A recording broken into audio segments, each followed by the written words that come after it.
Hey guys, Dr. Maita here. In this video, I'm going to be showing you a 24-hour call shift in the ICU, what I do typically in that 24 hours, and what some of my responsibilities are. So first off, for those of you new to my channel, please like, comment, and subscribe, and thank you for all your support. So my shift usually starts at 7 a.m. and it ends at 7 a.m. the next day. Some of my responsibilities include taking care of all the post-op patients. Some of these patients got heart surgery, lung surgery, big abdominal surgeries. They need a lot of acute care right after they're done with their surgeries. So sometimes they can require some extra medications that manage their blood pressure and their heart rate, and they need to be in the ICU for that to be monitored very closely. As anesthesia residents, we usually do about 1 month of this every year, and it's really important because in the operating room, you pretty much are the acute intensivist in the OR. That means you're managing all those medications I mentioned earlier, and you are taking care of the patient in that critical setting. So working in the ICU for that month every year in anesthesia really helps polish your skills in the operating room. One of our other responsibilities as well is to take care of all the emergency airways in the hospital. So what that means is if someone has an emergency and they lose their airway, whether that means they're in a code blue situation where they've had cardiorespiratory arrest, where they have lost their pulse, then we go out and rescue their airway as well. Or if someone just is having some trouble or difficulty breathing, if they have pneumonia, if they have pulmonary edema or fluid in their lungs, we'll also go and rescue them. All right, so let's walk over to the hospital and get started. All right guys, so I'm walking over to the hospital right now. Look, this is the best time to get your fasted cardio. For all of you who ask me about working out and stuff, that's one thing I do. I always try to take the longest route. That way I can have a good little workout in the morning, burn some fat in the morning. Some of the best morning cardio you could do is just walking. You don't gotta overcomplicate it. You could jog, you could do some running, but walking is probably one of the best types of morning cardio you can do. So due to COVID, the entrance is far, so we're gonna have to do a little extra walking. Not gonna complain. I'm gonna get some more calories burned this way, some more fat loss. I'll see you guys in a few when we get to the hospital.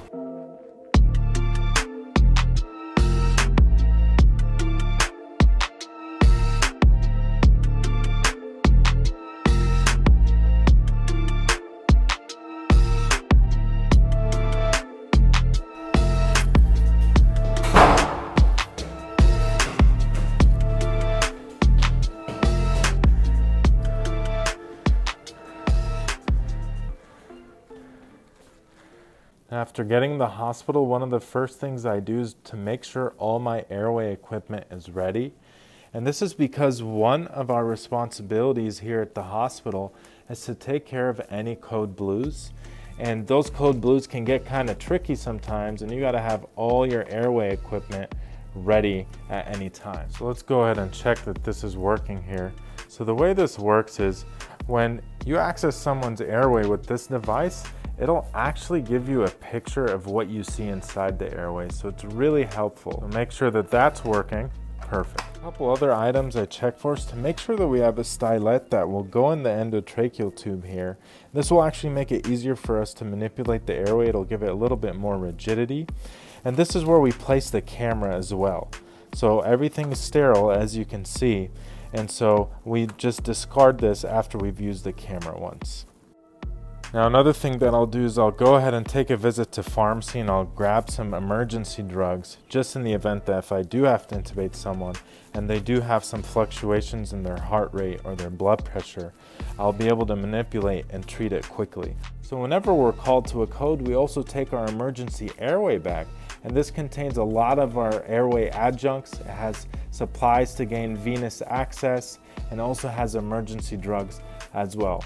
So I can't open it right now, but if you can imagine, when we're at a code and we don't have things readily available to us, everything that is needed in a code is pretty much in this bag. So we make sure to bring this during every code blue.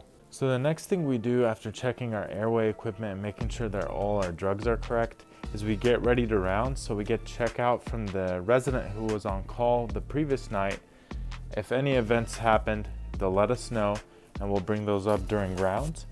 And then we'll round on our patients, put in orders, and come up with the plans for the day. All right, so I'll see you in a bit. One of these mobile computers to put in our orders.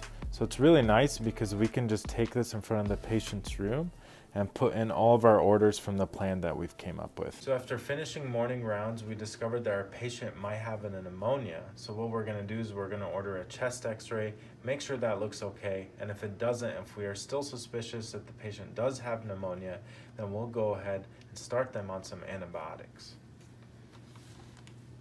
So we actually use this beautiful monitor here to compare chest x-rays every day.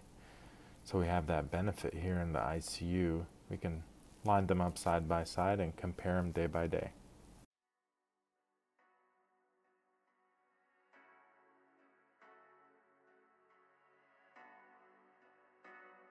Alright guys, so this is what I'm going to be having for lunch today.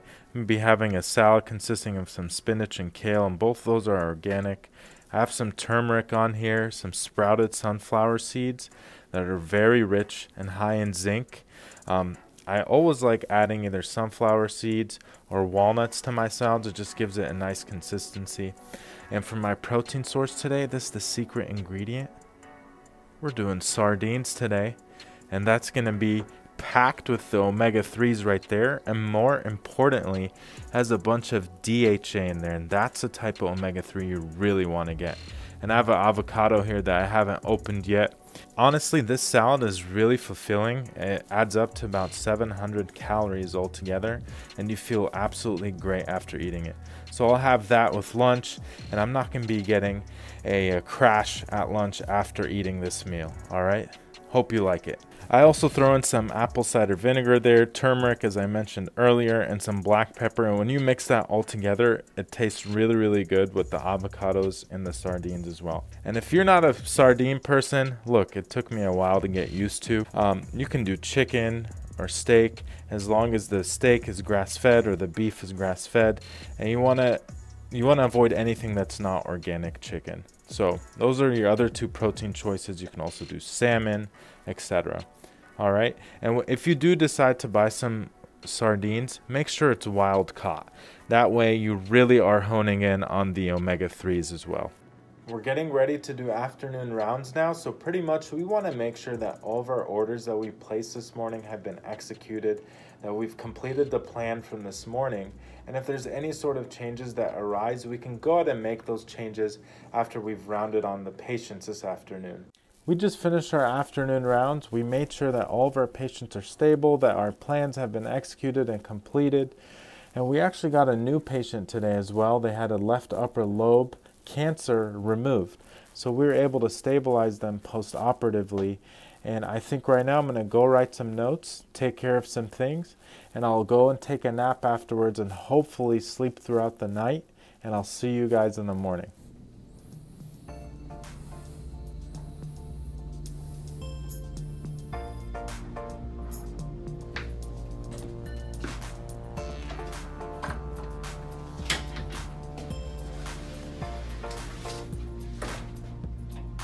Alright guys, so I just finished my 24-hour call shift. It went really well. We got a couple of patients extubated. What that means is we got them off the ventilator, so our plans in the morning during rounds worked. If you enjoyed this video, please let me know. I like to make these day in the life videos. If you have any suggestions or comments, just drop them. I'm more than happy to answer your questions. But until then, I'm going to go get some rest, probably try to work out, and I'll see you guys in the next video.